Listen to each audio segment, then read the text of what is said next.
According to gene पियाजे children, यानी पियाजे के अनुसार बच्चे, सिंपल बात है, सक्रिय मिलेंगे। पियाजे ने कहा है नन्हे वैज्ञानिक हैं, लिटिल साइंटिस्ट हैं, एक्टिव बिल्डर्स ऑफ नॉलेज हैं। बात तो ठीक है, एक्टिवली कंस्ट्रक्ट करेंगे, पहला ही ऑप्शन सही मिल गया। सिर्फ ऑब्जर्व करके तो बेंड्यूरा कहेंगे। कंडीशनिंग की तो बात पियाजे और वाइगोस्की करेंगे ही नहीं, ये तो बिहेवियरिस्ट करेंगे। Specific principle reward and punishment की बात बिहेवियरिस्ट करेंगे। सिंपल बात है। ठीक, आगे बढ़ेंगे क्वेश्चन नंबर 2 पर। मैं लास्ट में कुछ पॉइंट्स लिखवाऊंगी जो रिवीजन के होंगे, जिनको आपको लिखना होगा, है ना, क्योंकि इसका निचोड़ भी तो निकालना है ना। हमने जो ये 4 पेपर सॉल्व किए सीडीपी के 4 सेट, उसका निचोड़ क्या निकला, उसकी समरी क्या निकली, जिस्ट क्या निकला, जिससे आपको याद रखना है पेपर करते समय, क्योंकि एग्जैक्ट क्वेश्चन मिले जरूरी नहीं है, भाषा में परिवर्तन होगा। There are individual variations in the rate of motor development, yet the sequence of motor development is dash from dash। जो गत्यात्मक कौशल है, गत्यात्मक आप समझते ही हैं, गति से रिलेटेड, फिजिकल एक्टिविटी से रिलेटेड जो कौशल है, उसका जो रेट है, उसकी जो दिशा है वो क्या है, सेफेलोकॉर्डल है, प्रॉक्सिमोडिस्टल है, ग्रॉस से फाइन जाना है या फाइन से ग्रॉस जाना है। बहुत तेजी से आंसर करो। ये माइक थोड़ा पतले वाला मंगवाएंगे क्योंकि ये सर में दर्द कर देता है ज्यादा समय लगाने पे। फटाफट से आंसर कर दो बहुत तेजी से।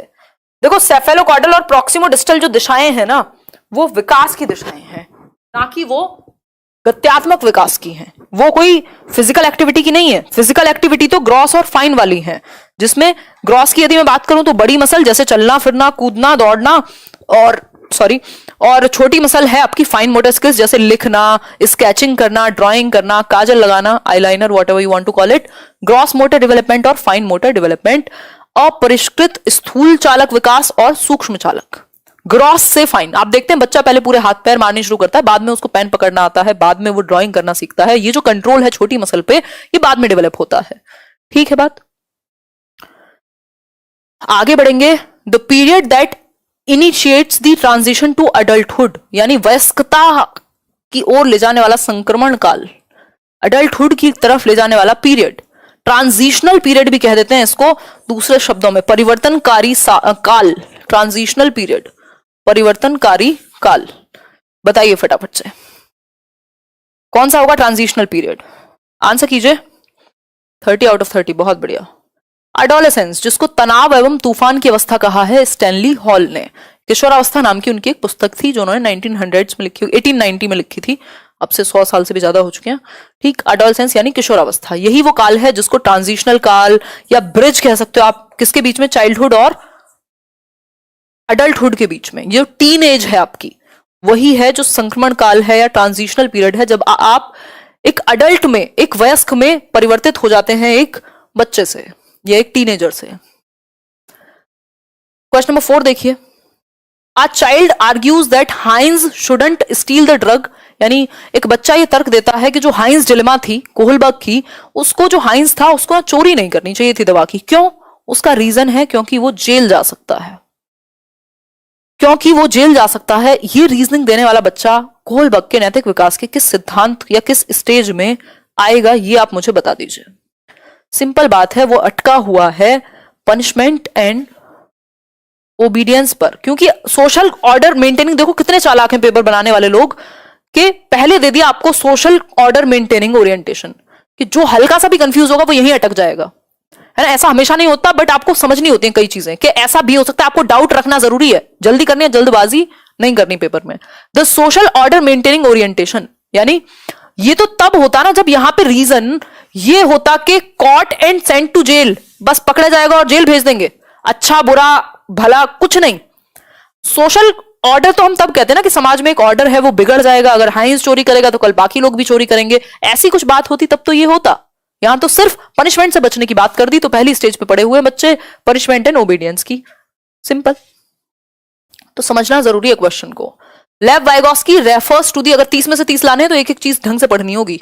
लेव Vygotsky refers to the verbal dialogues that children have with themselves. Vygotsky उन संवादों को क्या कहते हैं जो बच्चे खुद से करते हैं, अपने आप से बात करते हैं, जो इसको हम बिल्कुल बहुत आसान भाषा में, देखो कितने चालाक हैं, ईगोसेंट्रिक कह दिया, ये तो प्याजे कहेंगे ना खुद से बात करने को, प्याजे के। इस ईगोसेंट्रिक स्पीच को वाइगोस्की क्या कहते हैं? प्राइवेट स्पीच कहते हैं। तो फंसना नहीं है ना। व्यक्तिगत वार्ता या निज वाक 3 साल से शुरू हो जाएगा ये। आगे बढ़ जाएंगे क्वेश्चन नंबर 6 में।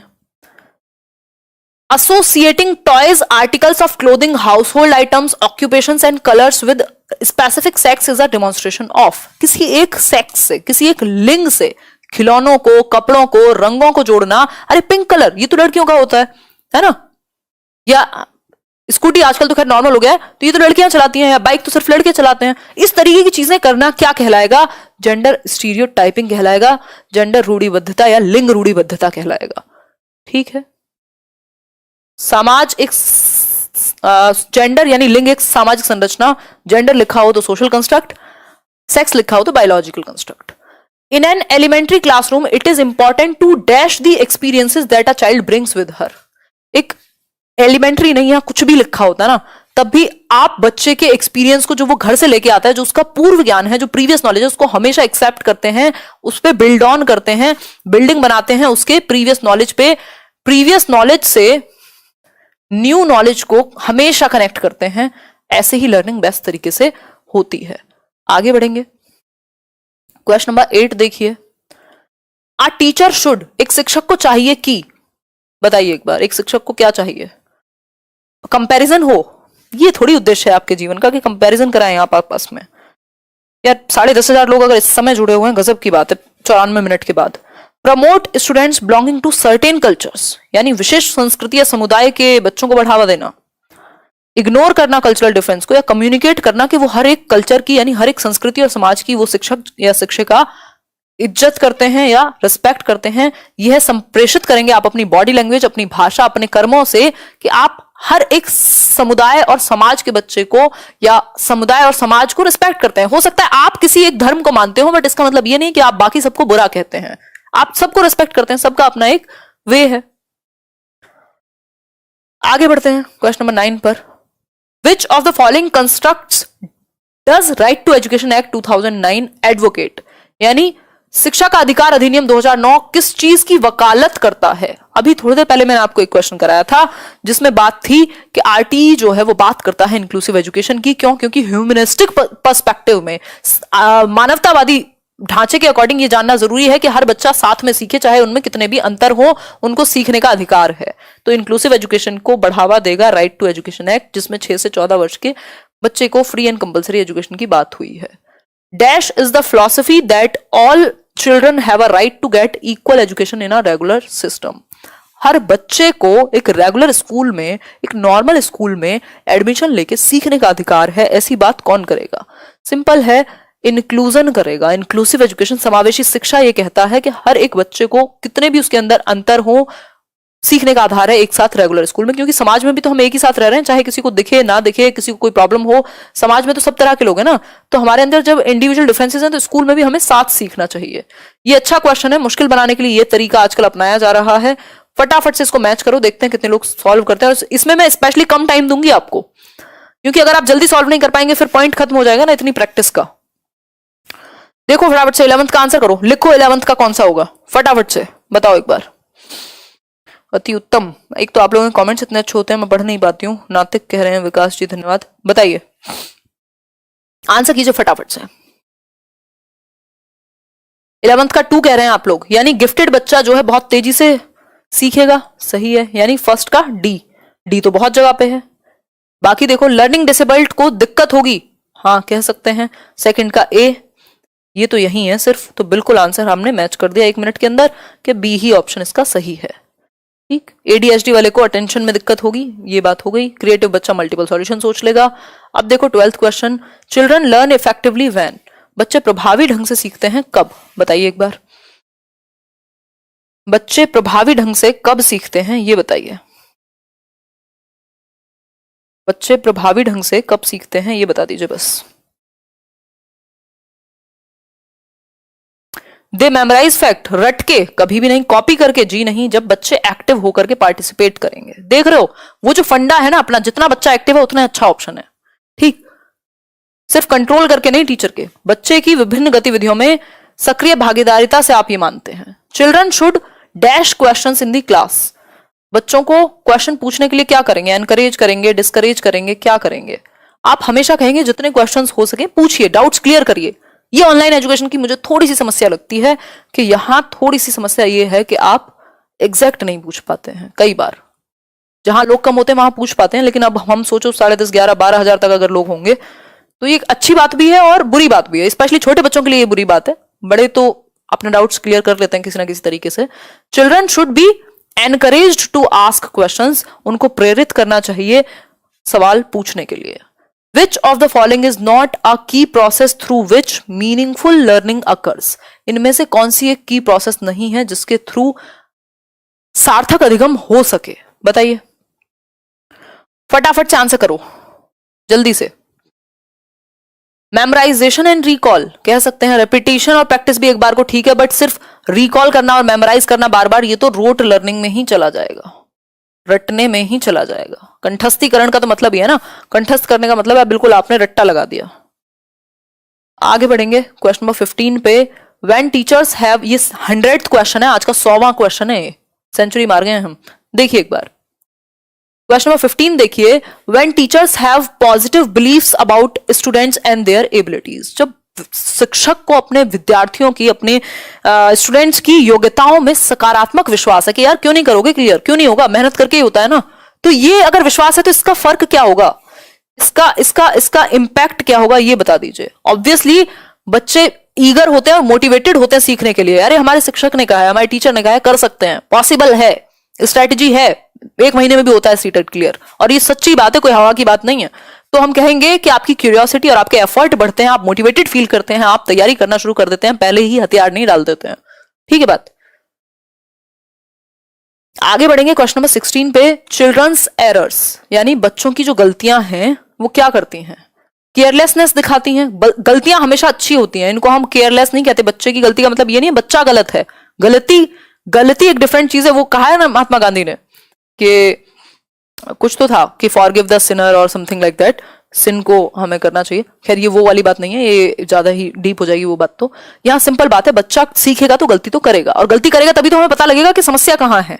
तो हम कहेंगे सिग्निफिकेंट है, are a part of learning and give insight into their thinking, अधिगम का एक हिस्सा है और उनकी विचारों में अंतर्दृष्टि देते हैं, इंसाइट देते हैं कि बच्चा सीख सकता है। और बच्चा कैसे सीखता है, उसके थॉट में आपको इंसाइट मिलेगा, आपको घुसने का मौका मिलेगा कि वो लर्निंग कैसे करता है, और गलतियां होती हैं तो उसको क्या समझ में नहीं आया होगा, तो अगली बार आप ढंग से समझाएंगे ना, अपने मेथड में कुछ परिवर्तन करेंगे तो पता लगेगा ना कैसे सीखता है। असेसमेंट यानी मूल्यांकन।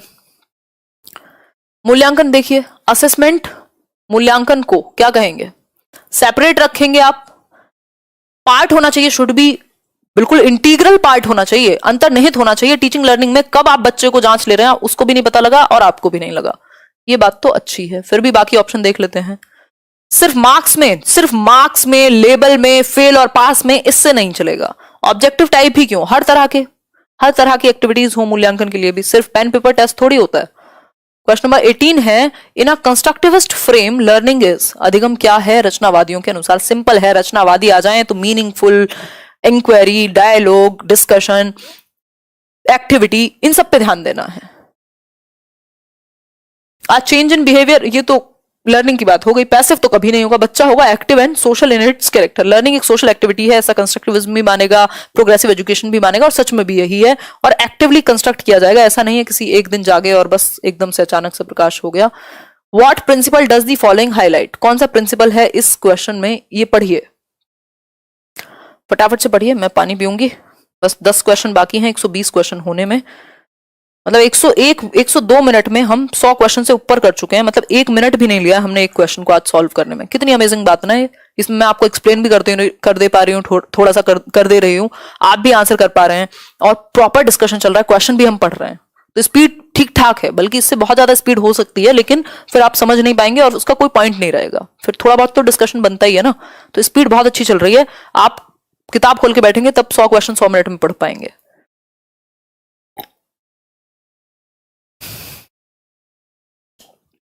19th का ए कह रहे हैं कई लोग। Students who do not perform well feel that they are not good enough and feel demotivated, they are then likely to give up easily without trying और परसिस्टिंग इन डूइंग टास्क्स।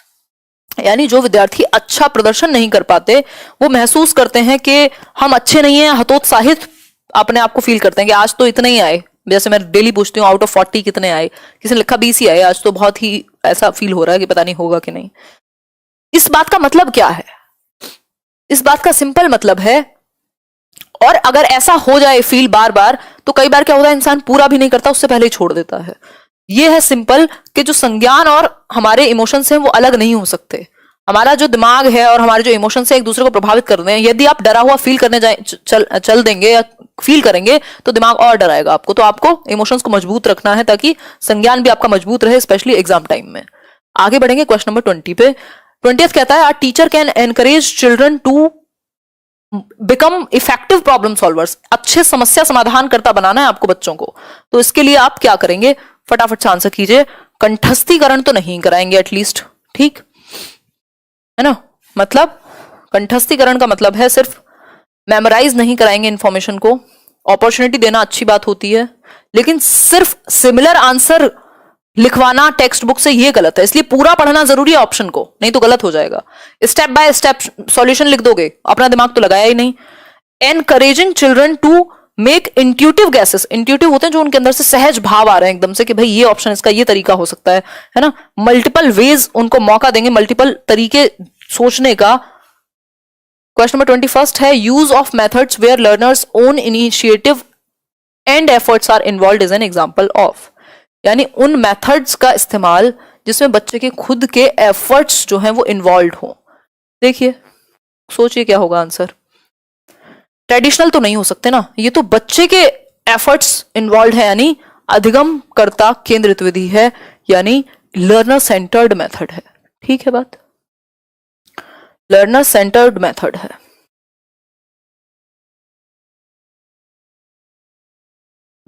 देखो एक mail सुनाती हूँ, विशाल मीना का mail आया है। Ma'am मैं विशाल राजस्थान भिलवाड़ा से हूँ, मैंने अभी तक 12th की है। अच्छा, मैंने पीटेट, अच्छा 12th रैंक किया है, पीटेट और बीएसटीसी दोनों का पेपर दिया है। बहुत बढ़िया, चलो सही है, ग्रेट। बाद में पढ़ूंगी अब इसको क्योंकि डिस्टर्बेंस होगा फिर। देखो बहुत ही बढ़िया, लर्नर सेंटर्ड मेथड है भाई, बच्चा केंद्र में है, बच्चा एक्टिव है। और कुछ 9 क्वेश्चंस हैं अपने पास। Which of the following statements about intelligence is correct, यानी बुद्धि के बारे में कौन सी एक बात जो है वो सही है, बताइए एक बार। बुद्धि के बारे में कौन सी बात सही है ये बता दीजिए फटाफट से। यूपी से हूं, लखनऊ से, संदीप कह रहे हैं। बहुत बढ़िया संदीप, मिलेंगे कभी।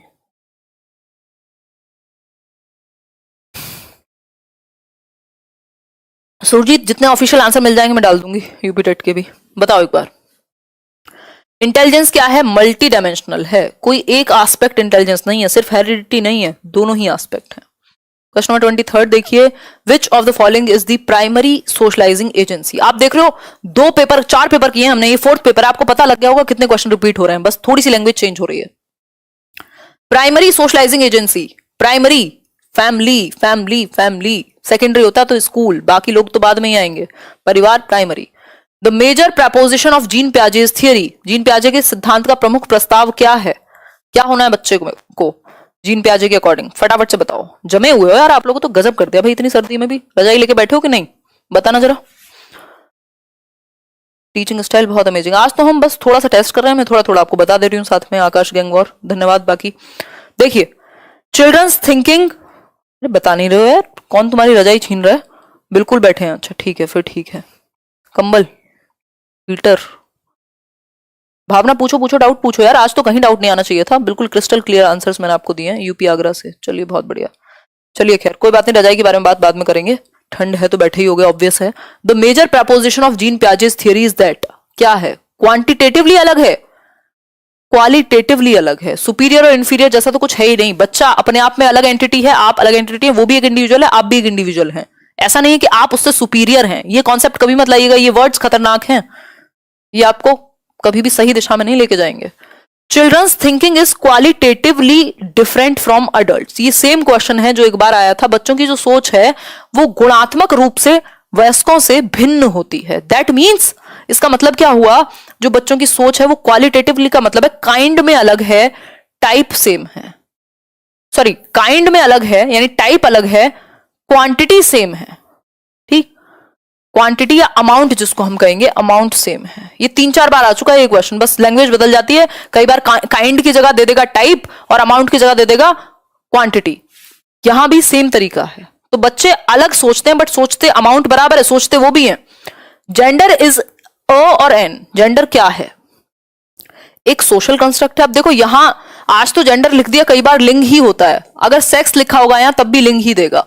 तो एक बार इंग्लिश की तरफ झांक के देख लेना, अगर यहां जेंडर की जगह सेक्स है तो आंसर बायोलॉजी हो जाएगा, लेकिन जेंडर दिया हुआ है तो ये एक सामाजिक संरचना है, ये समाज ने बना दिया है कि महिलाएं ये करेंगी पुरुष वो करेंगे।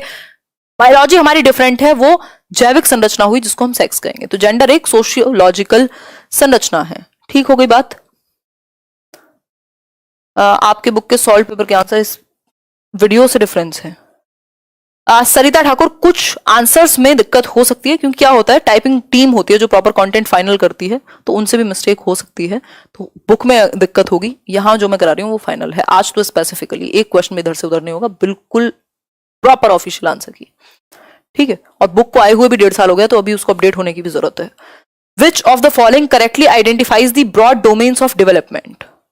ब्रॉड यानी व्यापक आयाम किसके, विकास के। 120वां क्वेश्चन है, 100 कह के 120 क्वेश्चन कराएं, ये मत कहते ना कम डिस्कस करती हूं मैं।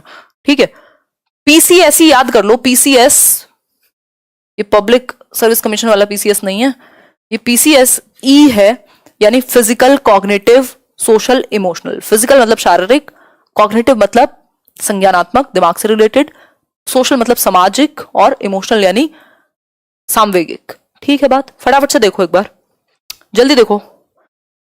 फिजिकल, कॉग्निटिव, सोशल, इमोशनल, ये तो सही लग रहा है। इमोशनल इंटेलेक्चुअल जैसा कुछ नहीं है, ये कॉग्निटिव में ही आ जाएगा। स्पिरिचुअल जैसा कुछ नहीं है, स्पिरिचुअल जैसा कुछ नहीं है। फिजिकल और पर्सनैलिटी जैसा कुछ नहीं है, यहाँ सब ये भी गलत। ठीक, तो सिर्फ ए ऑप्शन ही सही है, पीसीएसई।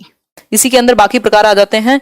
सामाजिक के अंदर ही आपका मॉरल डेवलपमेंट आ जाएगा, और संज्ञानात्मक के अंदर ही आपका लैंग्वेज डेवलपमेंट आ जाएगा। सोशल के अंदर ही मॉरल और इमोशनल भी जुड़े हुए हैं आपस में।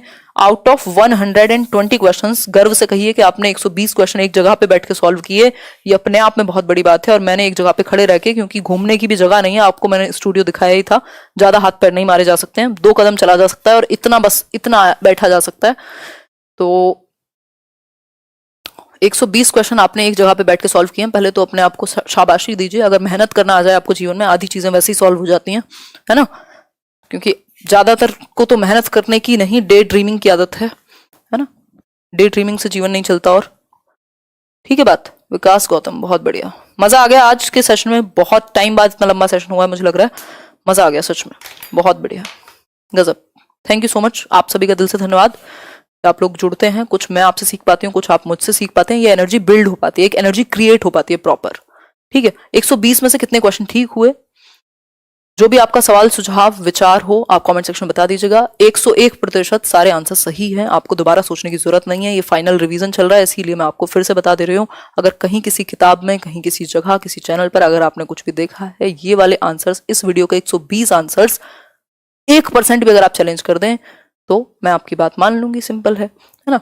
ऐसा हो नहीं सकता, तो टेंशन मत लीजिएगा, इनको फाइनल करके एकदम रिवीजन करके रख दीजिएगा। अब मैं कुछ पॉइंट्स बता देती हूँ आपको फटाफट से लगे हाथों, क्योंकि मैंने कहा ही था लास्ट तक अगर आप रुकेंगे तो कुछ तो बात बनती ही है, कुछ तो एक्स्ट्रा चीज आपके हाथ लगनी ही चाहिए। ठीक है, 4 क्वेश्चन रह गए। 4 कैसे रह गए, आप बाद में आयोगे। 100, अच्छा, अरे मेरा दिमाग कहाँ है, कौन से सस्ते नशे। देखो एक बार, मुझे लगा 26 है, देखो एक बार, अभी 3 क्वेश्चन और रहते हैं। कमाल है यार, इतनी गाथा सुना दी मैंने, यही होता है ज्यादा फ्लो में होने का नुकसान। देखो एक बार फटाफट से देखो, विच of the following statements regarding children and, एक तो कमेंट्स इतनी तेजी से चलते हैं कि पता नहीं लगता कि आपकी और मेरी बात एक साथ चल रही है कि नहीं, बताओ एक बार। बेटू संजना सिंह, बहुत बढ़िया, सिजू का नाम है ना आपका, मैंने देखा है आपको प्लस क्लासेस में। देखो, विच ऑफ द फॉलोइंग, बच्चों के और लर्निंग के बारे में कौन सी बात सही है, प्री डिटरमिन्ड नहीं हो सकती। हाँ, ये बात बिल्कुल सही है, ये चाइल्ड सेंटर्ड एजुकेशन मानती है कि हर एक बच्चा सीखने की क्षमता रखता है और सीखने के लिए कैपेबिलिटी उसके अंदर है। क्या है, सीखने की कैपेबिलिटी उसके अंदर है। ठीक है, आगे बढ़ेंगे क्वेश्चन नंबर 28 पर। इन प्रोग्रेसिव एजुकेशन चिल्ड्रन आर, यानी प्रगतिशील शिक्षा में बच्चे क्या हैं, एक्टिव हैं, ब्लैंक स्लेट थोड़े होंगे, एक्टिव बिल्डर्स ऑफ नॉलेज हैं, एक्टिव एक्सप्लोरर्स हैं, यानी सक्रिय अन्वेषक हैं।